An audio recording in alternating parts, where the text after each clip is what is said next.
Well, hello. I parked up at Low, just opposite the Norfolk Arms. Oh, I'll talk to you in a minute. Let's do some walking.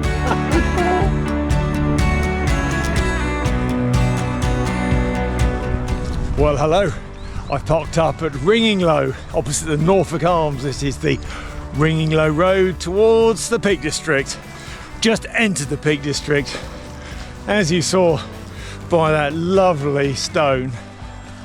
Hi, I'm Warren Brand and welcome to another Linleys video.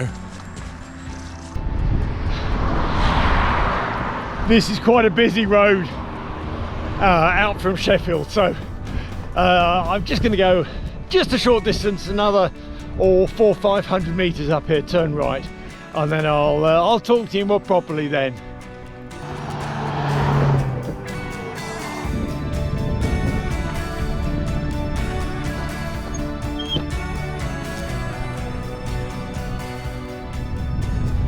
Well, I got my Hilleberg Akto again this evening, and the question is, why have I got it this evening? You know, I've got several tents. What else could I be using this evening? I think what I'll do is I'll debate that with you a little bit later on in some depth. Not to say what's right or wrong, or really even my recommendation, because I don't have the authority to do that, but I can share with you my thoughts, my reflections, and kind of my reasoning behind why I've got this evening my Hilleberg Akto again.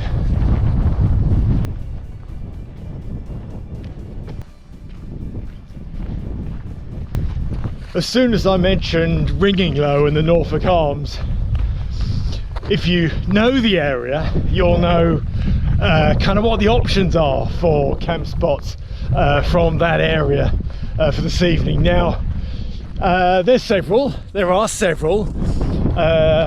From the plantation there, I could go left and over the ground. I've done that before several times. There's a long trail through this route here and beyond. I could go further north, Red Myers, reservoirs and up and around, and several routes there. I've kind of done them all. My target this evening is Rud Hill. I have been to Rud Hill before. It's not the highest, but there's a lovely outlook over Sheffield, and I figured this evening I'm hoping for some at least reasonably clear skies. I'll have a cracking view of Sheffield and the twinkly lights tonight. The last time I was here was pretty well a year ago, and it was I had a lovely camp, but the weather was not great. Didn't get any views really, so there's always an opportunity if you make it to come back. So here I am back again. I'd like to think I'll be back again in the future as well. It's a lovely spot. I approach it from various directions. Sometimes turn sort of north from the Norfolk Arms. There's a junction there, and head up and around, and that kind of is the other side of the farm here, and comes up on a sort of an anti-clockwise route. I think I did that last year actually, through the little river woodland there. Lovely actually. That'll be my way back down tomorrow. The year before, I think, when I was here, I came across High Level and trundled across this way. It's a bit of a boring slog, I have to be honest, up the Low Road, but I just fancy parking opposite the pub. I'm going to do a circular route. You gain height easily, and I've got the height to gain, of course, and I can more or less see where I'm going pretty well, just straight over there. That's the plan. Here is some old quarry working, so I've just come off the Low Road, across that open moorland area, sort of turn left, just facing this farm, turn left a little bit. There's some lovely scrabbly bits, and I have actually explored the quarry workings there in the years past, and then from there head down, turn right, and then another couple of kilometres I'll be setting up my tent. Thanks for following along. I don't know what the quarry was for, some sort of stone presumably. I had a good look around there last year, the year before. There's some lovely camping pitch spots further in there, nicely protected if the weather's bad. Tonight though, I'm on the top. Cute little lambs out this time of year. Presumably they stay out. This is the middle of May, so presumably by now the weather's warm enough overnight for them to stay out. The farmer doesn't corral them back in again. I don't know.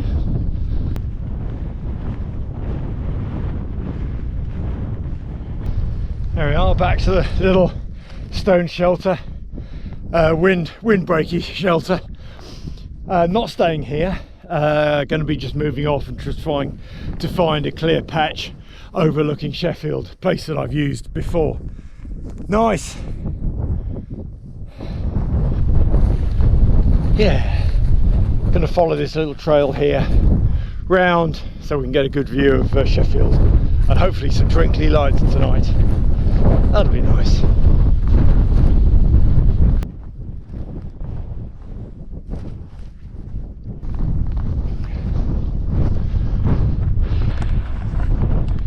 Yeah, this place is good. Been here before actually. Great view overlooking the little the towns, villages, and some rocks to sit on and a bit of grass. So nice here. Special spot.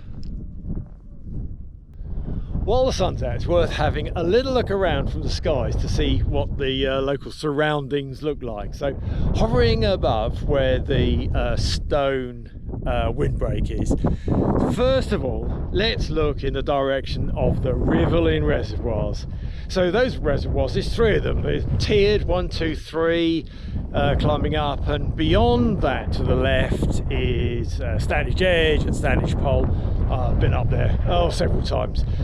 Further round to the right, all the way round. Now that's the way I'll be going back in the morning. All the way round we get the cracking view, although it's a little bit hazy to be honest, of Sheffield and the towns that are around by Sheffield. And then all the way round, and then there's Lady Canning's plantation, which is where we've come from to get to the top here. Well, I'm going to get my tent out, my Akto, put that out, set up, hot chocolate, because that's what I do. I will layer up first though, because it's a bit blowy, and then I'll talk to you in a few minutes time. Yeah, all set up. Hot chocolate, well the kettle's on for hot chocolate. Nice here, peaceful. There's some brown cows over there. I've heard some geese. I've heard some of those little nesting birds. I don't know what they're called, forgotten what they're called. Yeah, it's beautiful. And as you look over towards Sheffield, as the clouds kind of pass by, different patches are lit. So there's two patches just now. And this slight raised area in front of me here is in darkness, well not darkness, in shade. Whereas a few moments ago it was vividly lit with the sun through a hole in the clouds, and the other areas were more shady. It's funny. My Akto fits quite well. I don't think I've used my Akto here before. Last year about this time I used my Rab Ridge Raider, the bivvy with the hooped bivvy, but it rained quite a lot, so I used a tarp as well. Oh, that worked well. But Akto this evening, of course. Yep, just wait for the kettle to boil, hot chocolate, dive in. Staying warm at the moment, but the temperature has dropped a bit, but to be expected. Right, I shall sort things out and I'll get back to you in a few minutes' time.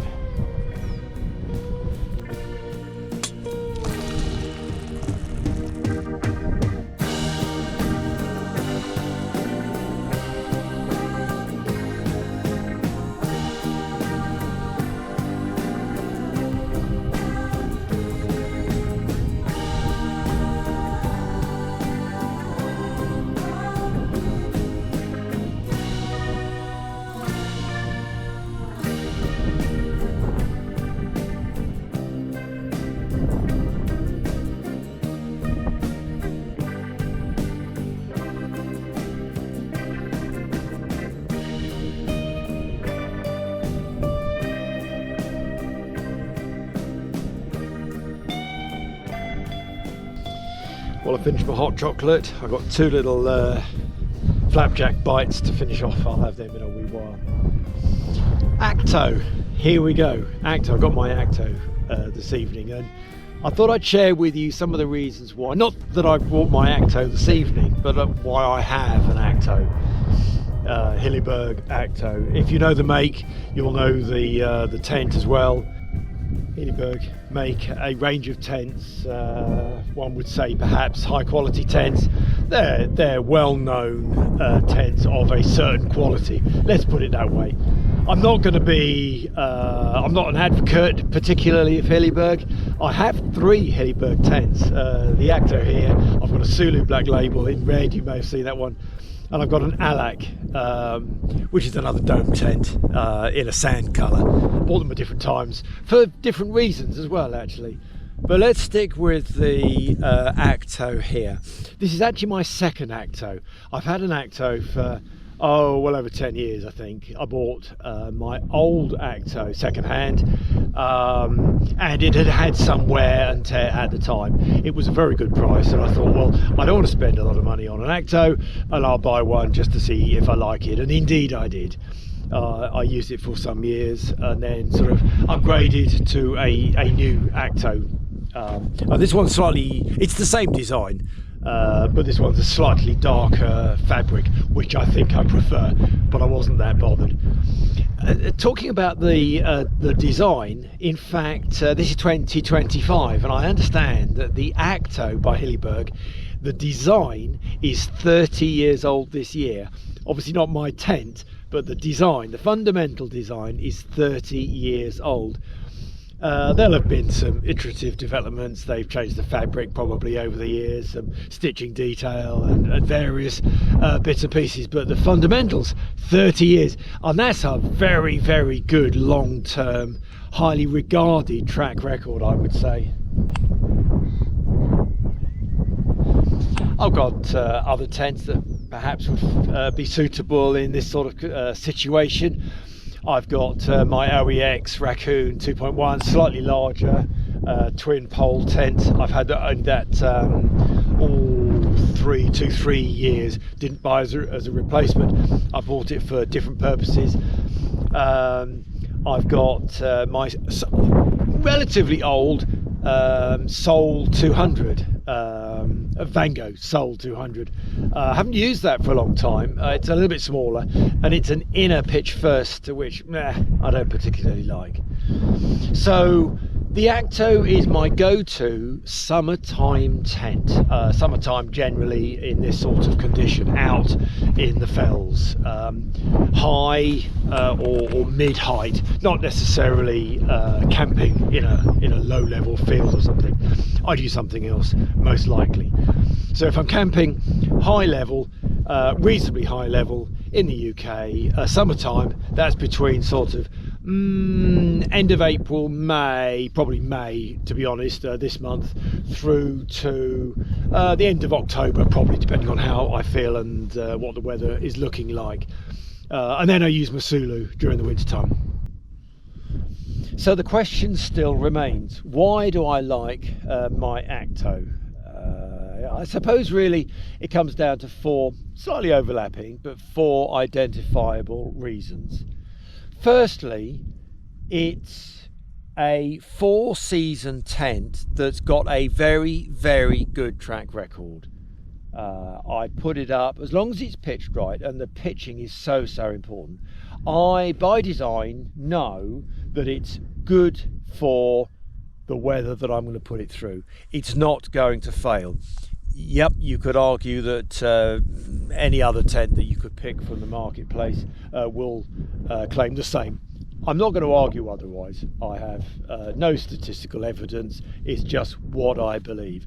I think I use my Hilleberg Akto, I put it up, as long as I pitch it correctly, it will do what I want it to do in the weather that I'm prepared to go out in during the summertime. Whereas some of the tents that I have, I just wouldn't do that. I wouldn't be happy putting up a single pole tent or my double hoop, other tents, or the inner pitch first. I don't like that. I've got several other tents. No, just like the quick setup, plonk, ba-ding, and my Akto is there for me in foul weather. I don't have to fuss around with it. And now moving on to fuss, and I think this is the next factor, next detail, one of the reasons why I like my Akto. There is no fuss to the fastenings.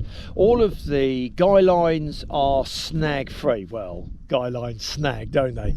But fundamentally they're easy to unfurl and deploy. There are no annoying bits of string to adjust. There are no poles to put in apart from the main pole.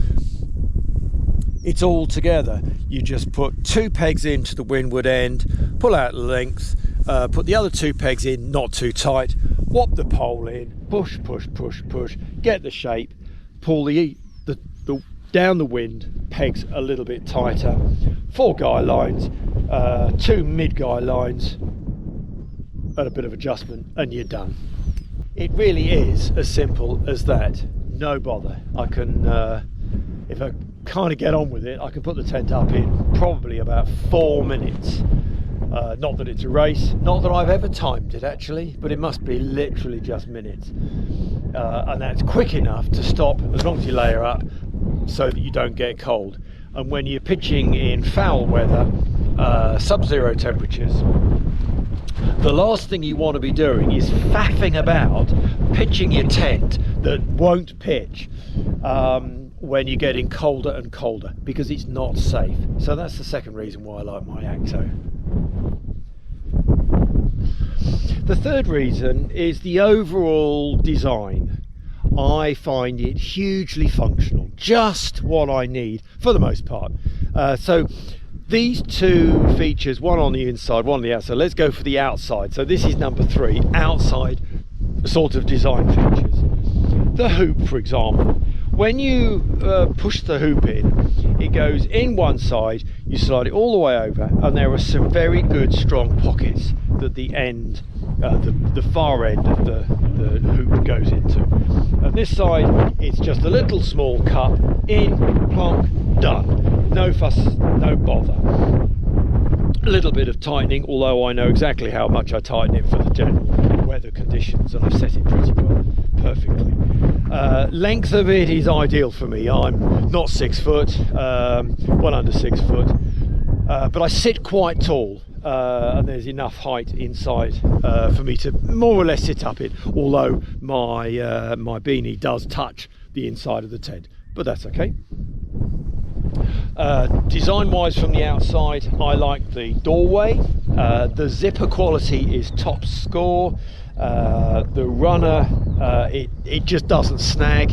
It's very important with the Akto to not overstress the center part of the zip here. So I have the guy lines just a little bit to keep the hoop this way. It de-stresses the zip. A couple of things I don't like about the design of the tent on the outside. The roll-up catch, roll-up sort of little toggle for the door flap is rubbish. Half the time you roll it up, clip it, and it blinking unrolls again. That can be very annoying. I wish Hilleberg put 2 in, one kind of where it is, and one a little bit further up. I know the Akto isn't the only tent with this feature, but you can close the outer zip all the way down, of course, but then you can open the top section of the zip so you can peer out from the top. So if you just want to communicate with a buddy next to you or look out for the weather, you can pull the zip from the top. It's a double-ended zip, like some jackets. You can pull it down and you can also pull it up. So that's really useful. I know other tents do that, but there are tents that don't, and I do like that feature. Drip factor, I find as long as you pitch it right and the wind in the right sort of direction, the rain generally doesn't fill the lobby. Of course, if you pitch it with the door open facing the weather, the rain, well, it's gonna rain in, isn't it? I do like the double pole, little short double poles holding up the ends. Some tents I think have got one. I do like the double. It gives it a nice sort of broad square shape and nice and strong. And the guy line arrangement is just brilliant. It just works. You can adjust and tweak. If you can't get the pegs in quite where you want them, you can plonk them where you can and adjust and tweak. I've never had any difficulty getting the right sort of tension on the outer. I have done a cheeky fix with this one because this scrubby bit was in the way for me to put a peg. I did kind of want it sort of in that direction. I always carry a spare bit of cord, put the peg in a bit too far out, and then use a cord to extend the guy line. It's easy practice. I usually have 3 bits of cord. Sometimes they come in really useful if you're on rocky surface and you need to just find alternative fixing points. You've got lots of guy lines, extension, and it works really well. The sort of probably the last feature I like for the Akto is the ventilation. Absolutely, the majority of tents have got workable ventilation. The Akto is a 4-season tent. It's supposed to be considered a 4-season tent. The sides go all the way down to the ground, so there's not a lot of natural ventilation that just goes under the tent. Some tents are 3-season or whatever, and they've got maybe 30, 40, 50, 60 millimetre of gap all the way around, which aids ventilation. Now, ventilation is good in the summertime to reduce condensation, but not good in the wintertime because obviously draft coming through, you get cold. So I like the Akto because it kind of offers the best of both worlds. If I want to keep the elements out, I just do obviously zip it all up, and I keep the ventilation flaps pretty well closed actually. Sometimes I just wedge a little gap underneath to get a little bit of airflow. Condensation, yeah, it's a problem in all tents, isn't it really? But I generally find as long as there's a little bit of ventilation in the winter time, there's no problem. Summertime I leave the vent open. I do rather like completely shutting the tent up, inner and outer, even in the summertime. So I usually leave the vent open as well. So vent both ends, so you can get a nice progressive through breeze if you want it. Pitching obviously toe in and head away, or the other way around, whichever is probably the best option. I do find it difficult to adjust the ventilation sort of zips from inside. You can do it, you can remove a toggle and then reach round. It's okay. You just got to be on your knees and sort of reach fairly. You've got to be fairly adept at being able to reach forward. Well, I'm in and I'm sitting up pretty well in the middle. My beanie is just sort of rubbing on the inside of the inner, and I'm sort of crouching down a bit. I'm not sort of stretching up. I'm fairly long in the body, slightly shorter in the legs, so I sit about as tall as a 6-foot person. I'm not 6 foot, but my height when I sit, I look as if I'm 6 foot. So that's the sort of size that I am. It's obviously the usual 6 foot plus length of sort of sleeping area. I just find it very comfortable inside. It's the right sort of width, doesn't pinch too much, but yeah, it doesn't waste space. It is a single person tent. It does have this additional slight wedge piece to the side, and I usually put bits and pieces for the night in that little space there, so that they're just not cluttered up. Downsides, not very many pockets. I think many people will say that there are just not enough little pockets inside a Hilleberg, and I absolutely agree with that. There's one there, and I think, is that the only one even? Yep, that is the only pocket, one end there. So presumably you're expected to sleep just that way round. Well, I will sleep the way round I want to. I don't necessarily sleep with my head at that end, and indeed this evening I probably will have my head here just because of the slight gradient and comfort factor. so I could do with a pocket at this end. I know some people have added pockets to their inner. Well, I haven't got the skill set to do the sewing for that. I could just do with more pockets. There are no hanging lines, etc. So yeah, limited in that respect. The other thing I'm not overly impressed about with the inner design is the fact that when the inner is closed up, the double zipping ends at that end there, which is fine if you sleep with your head at that end. If you don't, you've got to reach all the way down there to unzip top and bottom. Some tents seem to work slightly differently with that. I don't know, my OEX Raccoon 2 somehow is easier. Different design of hoop, of course, so I'm not sure. That's not a reason for me liking the Akto. They are points of reference about the design that perhaps challenge me slightly. I do use a footprint. I've got a footprint. I think I've got a footprint in most of my tents. I just think that the extra protection on the ground is worthwhile. A small bit of extra weight to carry just protects the tent. Well, I think for the time being, unless I think of anything else, those are the points that I wanted to raise with you, those sort of 4 groups of points. Hope that was useful for you. As I say, it's not a review, nothing definitive, nothing that's set in stone. I'm open to being challenged, but my point of view is, my point of view. Would I buy another Akto if this one I either lost or it was destroyed or I wore it out? Yes, I would. Yes, I would buy another Akto for whatever is going on the market price. I think the extra value of them, the extra cost of them is worth, how do I put that, the extra money. You do kind of get what you pay for in terms of material, design and construction.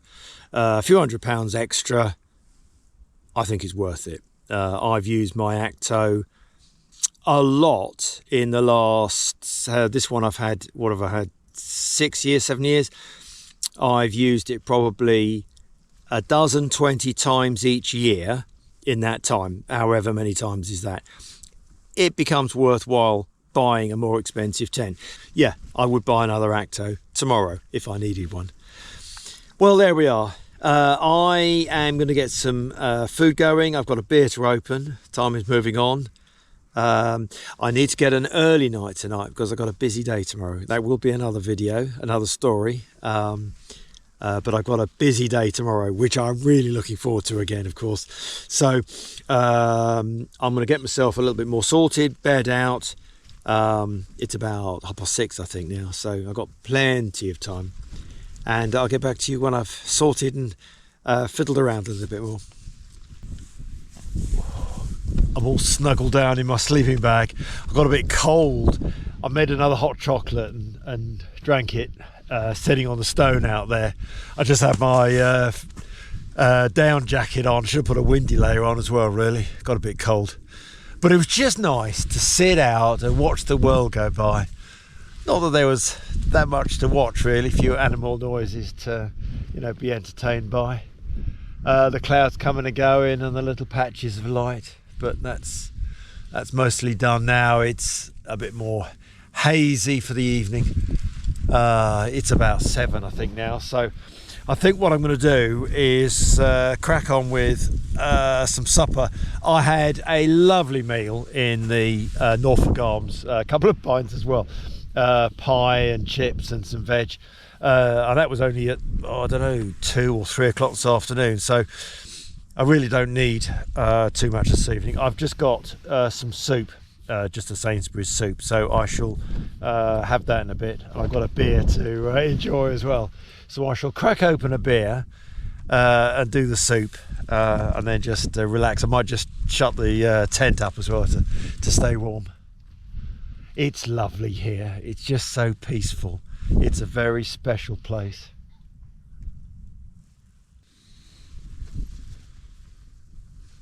I said soup next, it's beer next, just because. Cheers.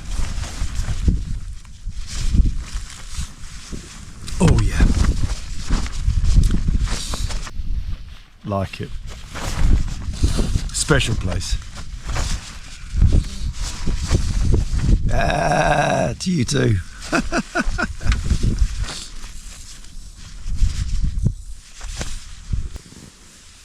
Well, I think, apart from shutting up my inner, I'm in for the night now. I did pop out, just stretch my legs, check the guy lines, take some more photographs. It's lovely out there. It's just about 9:30, maybe a bit after now. So sun's pretty well gone. The sunlight is gone. It's the evening twilight with the twinkly lights over Sheffield, which is very, very pretty, really. Okay, that's it for this evening. I've set my alarm for, I've got 2 alarms, one for 6:15 and one for 6:45. I think I've got to be off quite quick. Train, well, yeah, complex. That's another story. Looking forward to that. I'm on 4 nights in the lovely Peak District, so this is my second actually. Different adventure was last night, and I've got more adventures to follow as well, so I hope you're following along with the channel. There's lots more topical bits to enjoy. So until the morning, I'll just wish you night and see you tomorrow night.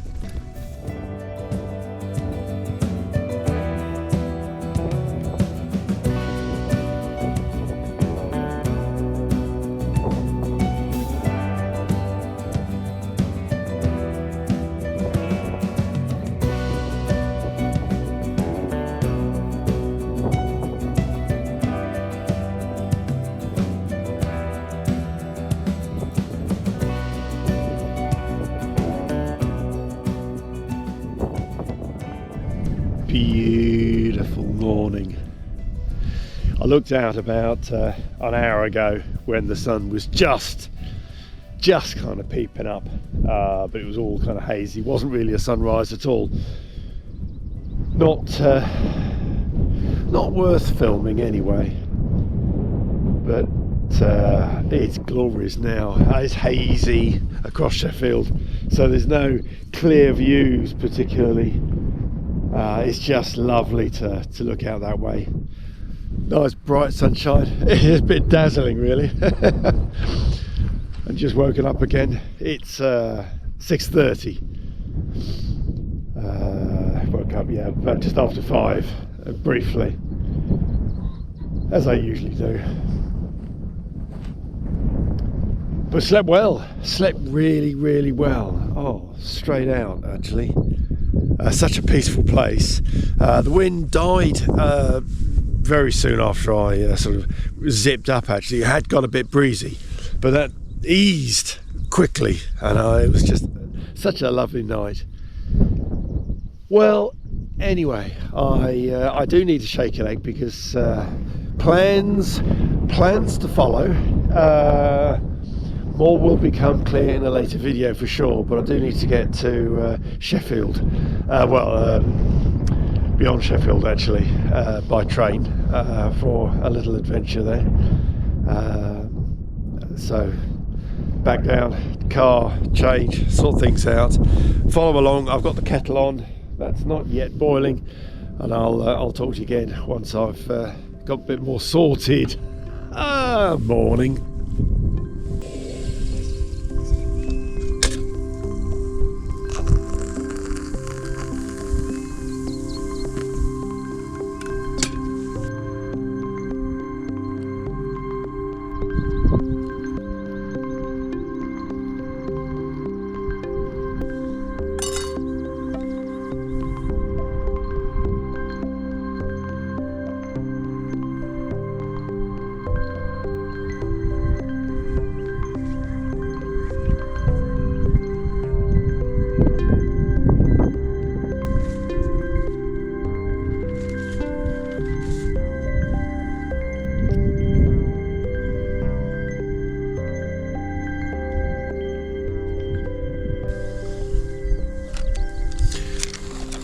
Ooh, very pleasant, very nice.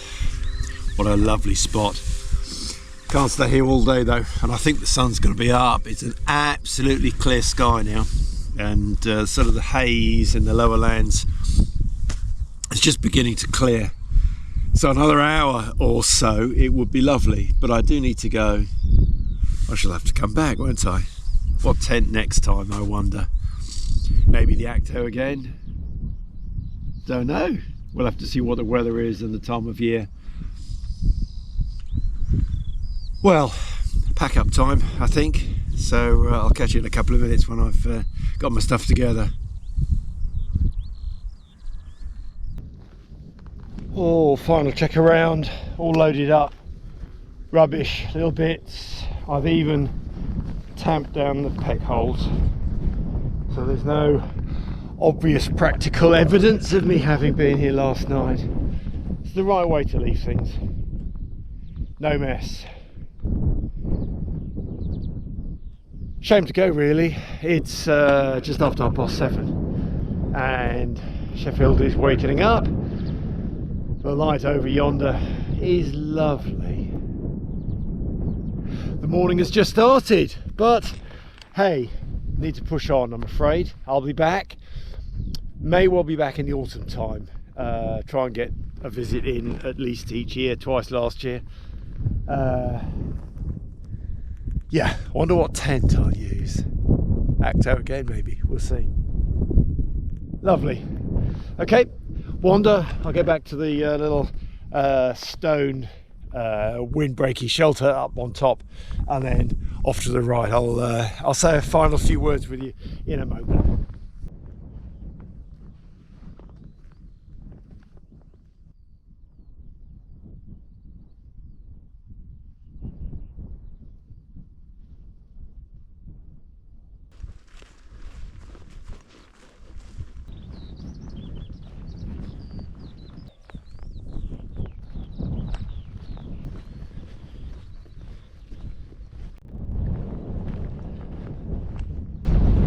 That's a pretty little view. The 3 riverine reservoirs, dong dong dong, the 3 tiers. They are lovely in this lovely morning light. Beautiful. And of course the way up to Standish Edge and Standish Pole, which I think I can just see Standish Pole actually. Amazing. Turning right here.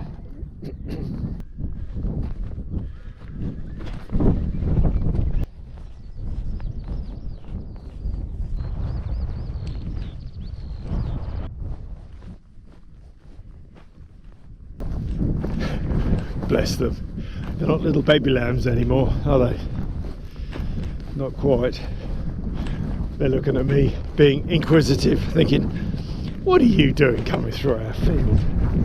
It is a public right of way, but obviously it's a farmer's field with their sheep, with his sheep, so.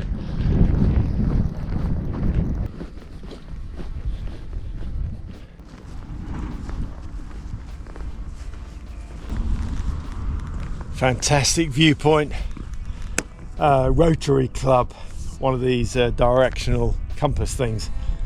Nice, fantastic views. I've been here several times. Yeah, and I think this is the best visibility I've had ever. There's still a little bit of morning heat haze.